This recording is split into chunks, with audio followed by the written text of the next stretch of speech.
My name's Howard Thomas. I'm coming up on 59 years old. I'll be getting 60 here soon. I told that to Shannon and she said, "No way." And I said, "She says you don't look that old." And I'm like, right on.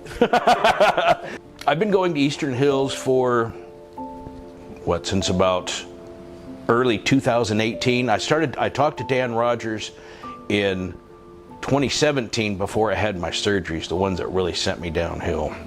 And we visited for a little bit, and then I didn't show up for a while. But it wasn't long after the start of 2018 that I started attending church, and it just was all uphill from there.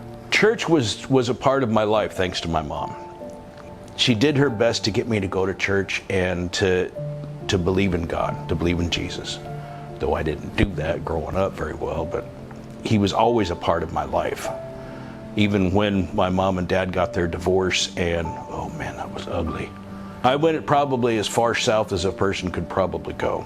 Growing up, I injured my back at a very, very early age. It was like 22 years old. It wasn't long after I got out of the military that I injured it, and the operation started. And I'm like, I did everything that I could possibly think of for me. The drinking started. Drugs hadn't come into the scene yet, but the drinking had started. Riding around on the motorcycle followed soon after that. Here I am with almost a pound of metal in my back, and I'm running around on a hardtail Harley. Once I got to New Mexico, I got involved with a group that I patched in and such, got my colors and whatnot. That's when the real debauchery started. It wasn't until I spent 3 days without sleep. I'd snorted some crystal meth, and I was awake for 3 days. Got into several fights, drank more than I think I probably drank half the Nile when I was going on that binge. Took me almost a week and a half to recover from that. And I'm not doing that ever again. Not long after that, I ran across someone that I'd met online, and this is back when chat rooms were really big. You could log in, chat to people, with people and whatnot from all over. Internet was still really new. I got involved with this person, found out she was in prison when I moved up north to Wyoming.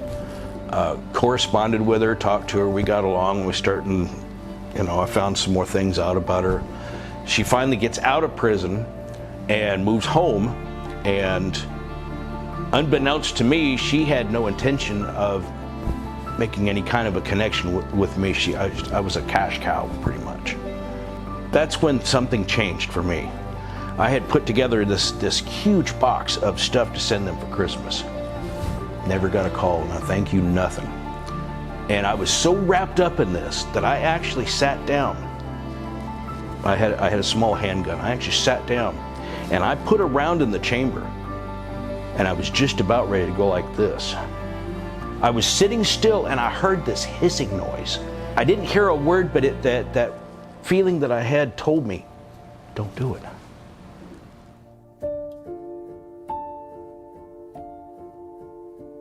I put the gun down, I unloaded it and such, and then I put it away, and I sat there and I thought about that, and I'm like, somebody wants me around.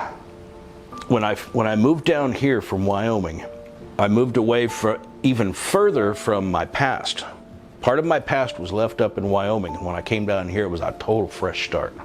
That's when my back pain started in again, and it came back with a vengeance. It got to where it was so bad that I didn't even get up, but the pain kept going, and it kept getting worse. And I kid you not, brother, there was one night I sat there talking to my wife. I said out loud, no matter how bad the pain gets, I am not giving up on God. My back is so torn up, I'll never be the same.